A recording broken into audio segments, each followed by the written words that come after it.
In this video, I'm going to be breaking down a concept that I think is really important if you're just getting into Madden 25 and you're trying to get better on the defensive side of the ball.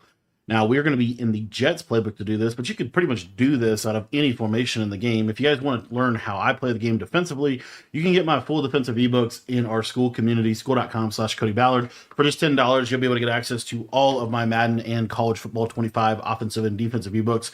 And if you want to sign up for that, that link is going to be in the description down below. What we're going to be talking about today is this idea, kind of that Madden, specifically Madden, has been based around pretty much all year long. And we're going to use the kind of best offense in the game, the Eagles playbook, to touch on this. And I'm just going to come out in a basic cover 4 drop out of dollar.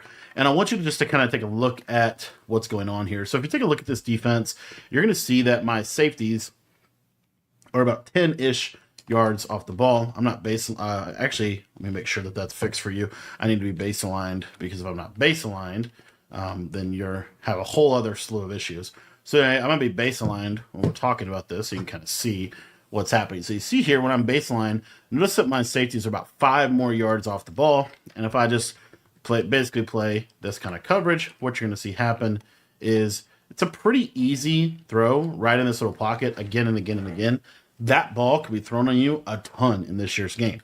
Same kind of concept is really true on this left side. A couple different ways to make it true. But let's say we ran a play like this. What you would see is this left side, this seam area of the field, wide open again. Now, the main reason for this is if you take a look in instant replay at kind of what is going on this left side of the field. So we have to have hard flats, because if we don't have hard flats, we can just throw the flat.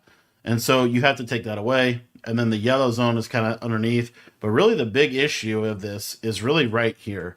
Take a look at this safety. Notice that he backpedals, and then he literally just turns and runs for life right here. And this is why these throws are so popular and why they're so hard to take away. And so the best way to actually defend something like this is really there's kind of 2 options. The first option is if you were to go to a cover 2. And so if you go to a cover 2, right, and we'll just give you kind of the standard cover 2 here, I want you to just take a look at these seam streaks and what really happens on this play if we were to go cover 2. So as you'll see here, I can actually throw the tight end up the middle, but other than that, the vert hooks on the outside are going to do a really good job of defending this throw right here. As you see, that's pretty well defended for the most part. If we come over here, kind of the same thing is true. And then if you throw in behind here, this is going to be passing off to the safeties. So the reason that I am personally running a lot more cover 2 right now is because it's much better to keep your safeties backed off. Now, the solution for this for a long time in Madden, and especially this year, has basically been to come out in a double safety type of defense and walk your safeties or get your safeties to get into the box.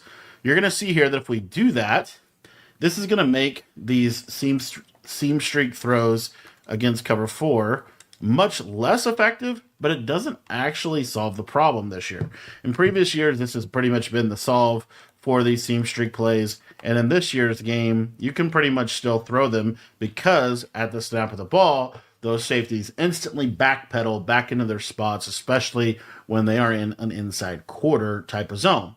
The other issue that this causes is this basically means it's almost impossible to play any other type of defense within this pre-snap look. And the reason why is because you're going to see here that this middle third on the right side is really never going to be able to get back on some of these deep streaks. You're going to see he kind of takes that step. And as you saw right there, the tight end is running wide open up the middle of the field. So if we ran a combination, which I'll actually put a combo on the field now, and we'll kind of go over this, and I'm going to actually just take the rush out of the equation. But let's say we literally just went with a streak, a corner route, a streak, and a drag. Something very basic, right? Watch this tight end just absolutely shred that middle third defender. The reason that he's able to do that is because that middle third defender is in the box. The same basic reason that we can pretty much manipulate any other coverage in the game that is not cover 4 drop out of this. And obviously, if you know what your opponent is doing pre-snap, then there's a whole other slew of issues. As you see here, tight end, once again, those deep halves do not get deep enough, and they're not able to really play any kind of big hitting route. And so you leave yourself very vulnerable to the deep bombs by bringing those safeties in the box this year. So there's a couple different ways in which we can solve the problem, but I think the main way that I like to solve this problem, and what I'm starting to do right now, is actually just come out in basically base out of a cover 2 defense. And the reason why is because this vert hook is what's going to really defend the seam streak. Now, in this situation, one of the challenges is that this vert hook will defend this right side seam, but what is going to defend the tight end seam? Especially if, for example, my user is over here. So if we were to run a coverage like this, which is a pretty popular coverage, this is why I think that this formation is so meta, is because it does a really good job of attacking this type of defense. And so you have to, kind of handle the seam streaks a little bit differently. So what I like to do from this is I like to have my vertical hook. And then the other thing that I like to do is I like to take this this right side safety, and I'm going to pinch him in just a little bit. And I'm actually going to put him in a middle third or an inside quarter, either one. And then I'm going to leave this cloud flat. I could also put this in a quarter if I wanted to, but I'm going to leave this cloud flat because most of the combos I can easily switch stick to that side if I needed to give some help over there. And then what I'm able to do now is I'm able to kind of get back into this coverage. And the reason why I walked that right side safety into the box is because he is now going to play this throw pretty much perfectly. The basic depth that you really want for these safeties is you really want them at about 10 yards of depth. I think that is kind of the best. If you bring them any lower than that, they're susceptible to the big play over the top. If you leave them any higher, then the seam streaks are basically open. But this idea that the positioning of your safeties is one of the most important things in this game, I think it's something that's really not being talked about a ton. And it's why, again, I like to kind of base out of this cover 2. And essentially, I just kind of like position them a little bit or almost pinch them in to try to take this seam streak away, because I have the vertical hooks to take the outside streaks away. I just need something for this tight end streak right here, because if not, that's too easy of a throw. Now, granted, pretty much every card at this game at this point, or pretty much another thing that's really key with this is having mid-zone KO. But by having mid-zone KO, you're really able to play defense, in my opinion, a lot better.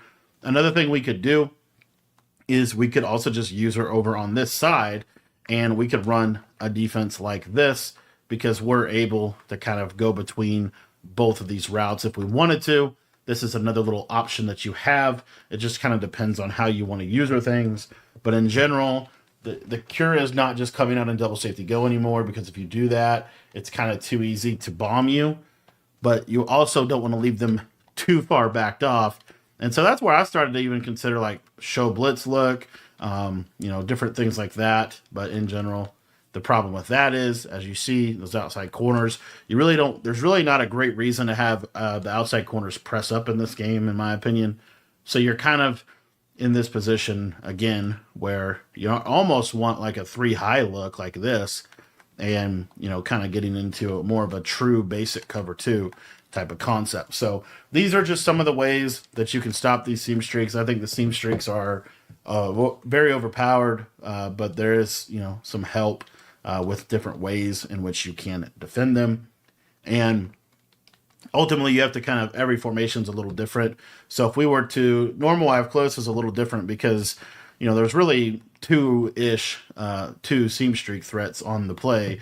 Whereas if I was to go to a formation like bunch nasty, for example, or bunch strong offset, any of those type of formations, then what you're going to see here is the seam streak threat is really this right side, is really the primary seam streak threat. So what we're able to do here is we're able to kind of get back more into this type of coverage, and we just shade these yellows inside.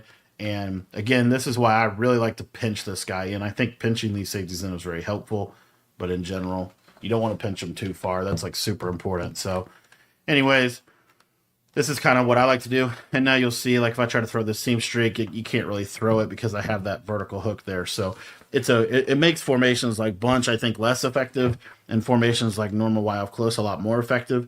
But in general, I think something like this extent here is probably ultimately the coverage that you want to be in for the most part, because you're able to kind of user this one streak, you're able to user the left side seam streak, and then you're not going to get crucified by the right side seam streak because you have the vertical hook here. I just would probably either inside quarter this guy directly, which I think is perfectly an option, or I would just move him in a little bit to try to prevent that kind of deal from happening. But what you'll see with this defense is if this is done properly, then let's say we get a combination, like this, for example, we're going to be in a pretty good spot to be able to handle something like that. So in general, those are some tips and tricks that I've been using for stopping, some of these seam streaks and big issues. I want to thank you for watching the video. If you guys want to take your Madden or college football game to the next level, join our school community. That link is going to be in the description down below.